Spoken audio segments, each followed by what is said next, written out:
between John Deere and RDO, it's really been a breath of fresh air for us to have them as really part of our team to make this business really work.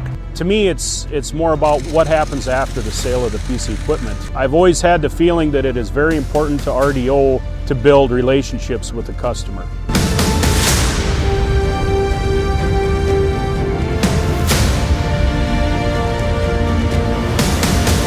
You can't function without having dependable equipment, knowledgeable people to help you with service issues and the technical issues of today's industry's equipment. And this is the reason why I choose to do business with RDO and John Deere.